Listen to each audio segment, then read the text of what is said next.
নমস্কার, আমি রুবাই। আপনাদের সবাইকে স্বাগত জানাই আমাদের এই হোক না গল্প অল্প অল্প চ্যানেলে। আশা করি আপনারা সবাই খুব ভালো আছেন। আজকে আমি আপনাদের জন্য নিয়ে এসেছি লেখক সৈয়দ মুস্তাফা সিরাজের লেখা সত্যিভূত মিথ্যেভূত গল্পটি। গল্প পাঠে ও অন্যান্য চরিত্রে আছি আমি রুবাই। তাহলে চলুন শুরু করা যাক। সেদিন সন্ধ্যায় ঝিরঝিরিয়ে বৃষ্টি ঝরছে। টেবিল বাতির আলোয় জম্পেশ করে একখানা গল্প লেখার জন্য কলম বাগিয়ে ধরেছি। এমন সময় কলিং বেল বাজলো বলা ভুল, বাজতেই লাগলো।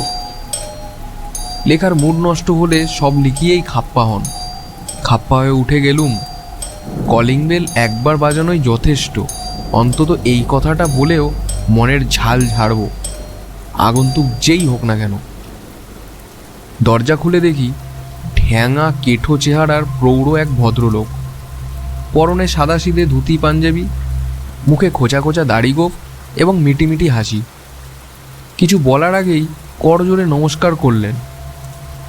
আপনি কি বিখ্যাত লেখক নকুরচন্দ্র গুই? আপনার সঙ্গে কিছু জরুরি কথাবার্তা ছিল। বিখ্যাত কথাটায় প্রশংসা ছিল, আর প্রশংসা শুনলে কোন লেখক না খুশি হন। আমিও খুশি হলাম বই কি। অমন করে বেল বাজানোর কৈফিয়ত চাইতেও ভুলে গেলুম। তাছাড়া জরুরি কথাবার্তা ব্যাপারটাও আশাব্যঞ্জক। ভদ্রলোক নিশ্চয় কোনো প্রকাশক, তাই খাতির করে বললুম, আসুন আসুন, ভেতরে এসে বসুন, তারপর কথাবার্তা হবে। ভদ্রলোক ঘরে ঢুকে সোফায় বসলেন, তারপর হাই তুলে বললেন,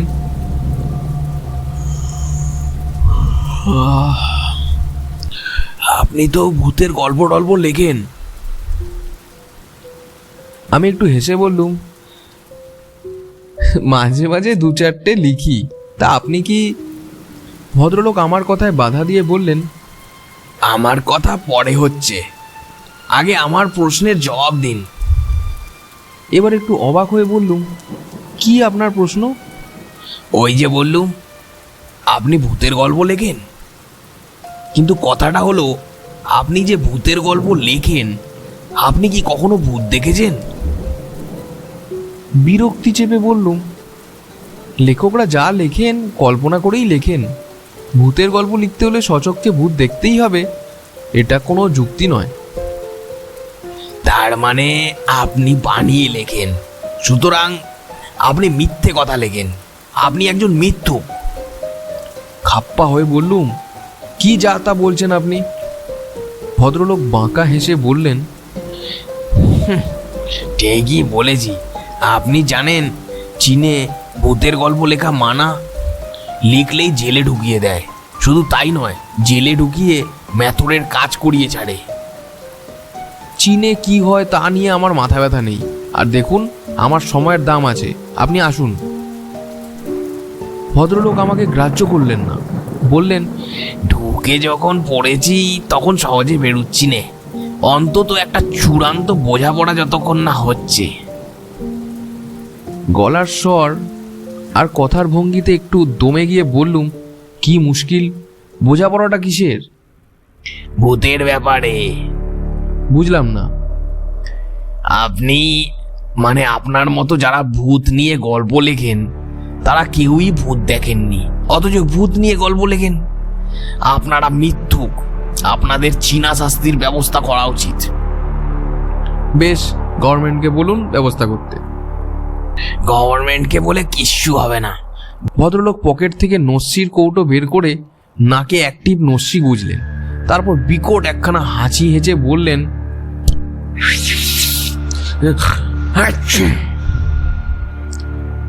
ভূতেদের না দেখে ভূতের গল্প লেখা অন্যায়, কারণ এতে খামোখা ভূতেদের ডিস্টার্ব করা হয়। চীনারা এটা বুঝেছে বলেই শাস্তির ব্যবস্থা করেছে। ভূত না দেখে ভূতের গল্প লিখলে ভূতেদের ডিস্টার্ব করা হয় বলছেন? কথাটা বুঝলুম না। খুব সহজ কথা। যাদের স্বচক্ষে দেখেননি তাদের কথা লিখছেন, তার মানে আপনি তাদের সম্পর্কে ভুল ভাল ইনফরমেশন দিচ্ছেন। তারা যা নয় তাই লিখছেন, তার মানেটা দাঁড়াচ্ছে আপনি সত্যের অপলাপ করছেন। তাহলে আপনি বলছেন সত্যি সত্যি ভূত আছে? আলবৎ আছে। আপনারা তাদের সম্পর্কে যা লিখছেন তা কখনো সত্যিকারের ভূতের কথা নয়, স্রেফ নকল ভূতের কথা। আপনারা পাঠকদের ঠকিয়ে পয়সা কামাচ্ছেন। একটু হেসে বললুম, দেখুন গল্প মানেই তো তাই, বাস্তবের সঙ্গে কল্পনার। ভদ্রলোক রেগে গিয়ে বললেন, কোথায় বাস্তব? বাস্তবের বটুকুও তো দেখেননি। আহা, দেখিনি, কিন্তু শুনেছি। সবই যে সচক্ষে দেখে লিখতে হবে তার মানে নেই। ধরুন সম্রাট অশোককে আমি সচক্ষে দেখিনি, কিন্তু তাকে নিয়ে গল্প লেখা যাবে না? সম্রাট অশোক আর ভূত এক জিনিস নয়। দেখুন, এ নিয়ে আপনার সঙ্গে আমার তর্ক করার বিন্দুমাত্র ইচ্ছে নেই। আপনি দয়া করে আসুন। ভদ্রলোক আগের মতো বাঁকা হেসে বললেন, একবার যখন ঢুকে পড়েছি, হেস্ত নেস্ত না করে সহজে বেরুচ্ছি নে। খাপ্পা হয়ে উঠে বললুম, পুলিশকে ফোন করব বলে দিচ্ছি। করুন। ভদ্রলোক ফের হাই তুলে বললেন, তবে আপনাকে একটা সুপরামর্শ দিতেই এসেছি। ভূতের গল্প লিখতে হলে সত্যিকার ভূত আগে দেখা দরকার। তাদের সম্পর্কে রং ইনফরমেশন দিয়ে গুলতানি ছাড়া অত্যন্ত অন্যায়। এতে ভূতেদের অপমান করা হয়।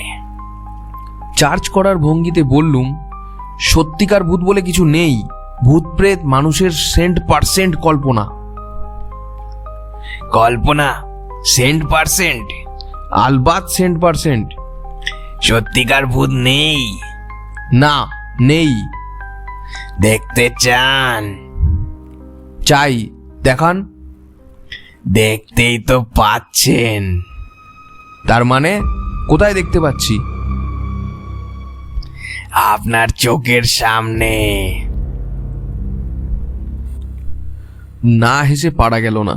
বললুম, তার মানে আপনি বলতে চাইছেন যে আপনি ভূত? ঠিকই ধরেছেন। কিন্তু আপনি যে ভূত তার প্রমাণ? প্রমাণ আছে বই কি, তবে এত সহজে প্রমাণ দিলে কি চলে? আপনাকে যদি কেউ চার্জ করে বসে যে আপনি নকুরচন্দ্র গুঁই কিনা তার প্রমাণ দিন, আপনার আঁতে ঘা লাগবে। প্রেস্টিজ বলে একটা কথা আছে না? যখন তখন যে কেউ প্রমাণ চাইলেই তো দেওয়া যায় না। ভূতেরও প্রেস্টিজ আছে। বোঝা যাচ্ছে আপনি একজন বদ্ধ পাগল। পুলিশকে খবর না দিয়ে উপায় নেই দেখছি। রেগে মেগে পাশের ঘরে গিয়ে থানায় রিং করলুম। কিছুক্ষণ রিং হওয়ার পরে ঘ্যান ঘ্যানে গলায় সাড়া এলো। তখন নিজের পরিচয় দিয়ে বললুম, আমার ঘরে জোর করে একটা লোক ঢুকে পড়েছে, কাইন্ডলি কেউ এসে একটু ব্যবস্থা করে দিন। হাতে অস্ত্র টস্ত্র আছে নাকি? না। টাকা পয়সা দাবি করছে কি? না না, ব্যাপারটা হলো লোকটা বদ্ধ পাগল। তাই বুঝি? তাহলে কোনো মেন্টাল হসপিটালে খবর দিন। কি আশ্চর্য! আশ্চর্য কিসের? পাগল টাগলের হ্যাপা সামলানো পুলিশের ডিউটির মধ্যে পড়ে না। কাইন্ডলি কথাটা শুনুন আগে। বলুন। লোকটা বলছে সে একজন ভূত। তাহলে ভূতের ওঝা ডাকুন। আপনারা কেউ আসবেন না তাহলে? সরি, এটা পুলিশের ডিউটির মধ্যে পড়ে না। ফোন রাখার শব্দ হলো। কি করব ভাবছি, এমন সময় হঠাৎ মনে পড়ে গেল লালবাজার পুলিশ হেডকোয়ার্টারে আমার পরিচিত এক অফিসার আছেন। বরাত জোরে তাকে পাওয়া গেল। ব্যাপারটা শুনে প্রথমে একচোট হাসলেন, তারপর বললেন, এক্ষুনি যাচ্ছি, ভাববেন না।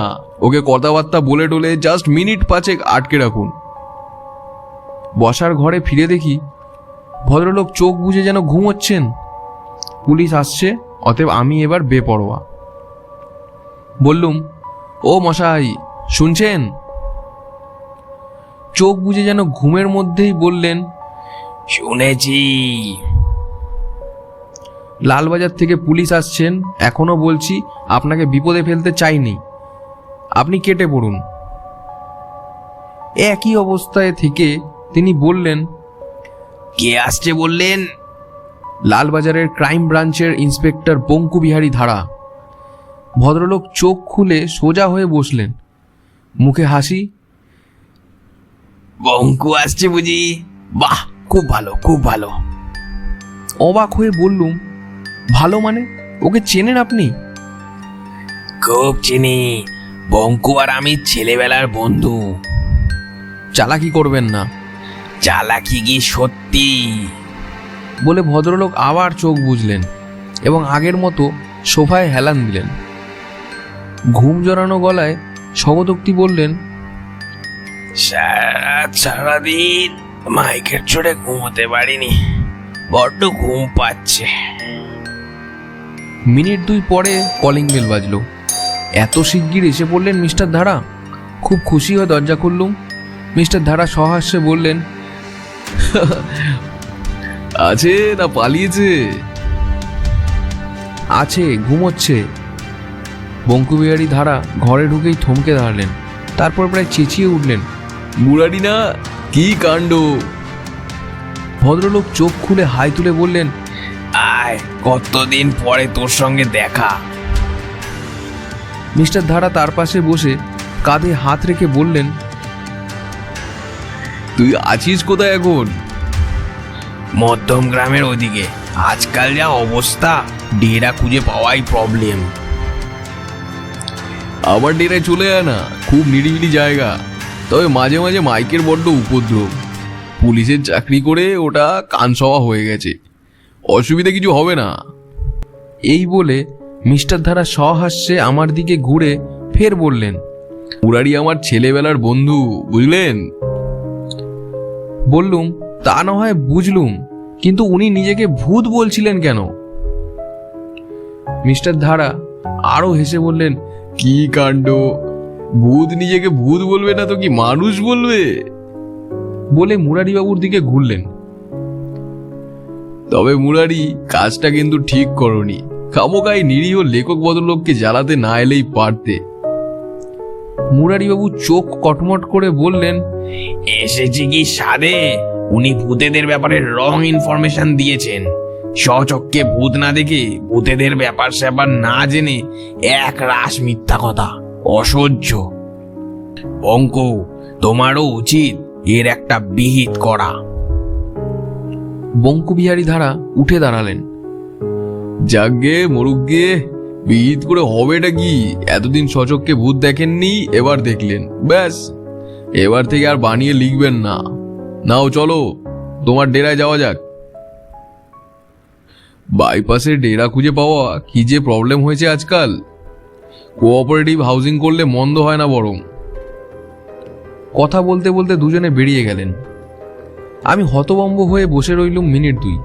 তারপর টনক নড়ল। ঝটপট দরজা বন্ধ করে হন্তদন্ত হয়ে পাশের ঘরে এলুম। ফের থানায় রিং করলুম। তেমনি দেরি করে ছাড়া এলো। বললুম, আমি লেখক নকুরচন্দ্র গুই বলছি। একটু আগে একটা লোকের কথা বলছিলুম। লোকটা চলে গেছে তো? হ্যাঁ, কিন্তু একটা খবর জানতে চাইছি। লালবাজারে ক্রাইম ব্রাঞ্চের ইন্সপেক্টর বঙ্কুবিহারী। কাগজে খবর পড়েননি? ডাকাতদের সংঘর্ষে গত রাত্রে উনি মারা গেছেন। এ পর্যন্ত শুনেই ফোন নামিয়ে রাখলুম। তারপর নাক এবং কান দুটো মোলে প্রতিজ্ঞা করলুম, আর কখনো ভূতের গল্প লিখব না, লিখব না, লিখব না। শুনলেন সৈয়দ মুস্তাফা সিরাজের সত্যিভূত মিথ্যেভূত গল্পটি। কেমন লাগলো আপনাদের এই গল্পটি? অবশ্যই জানাবেন আপনাদের মূল্যবান মতামত ছোট্ট একটি কমেন্টের মাধ্যমে। আর কী ধরনের গল্প আপনারা শুনতে চান সেটাও জানাবেন। আর ভালো লাগলে অবশ্যই লাইক, শেয়ার ও সাবস্ক্রাইব করতে ভুলবেন না। তাহলে আজকের মতো এটুকুই। দেখা হচ্ছে আবার নতুন একটি গল্প নিয়ে। ধন্যবাদ।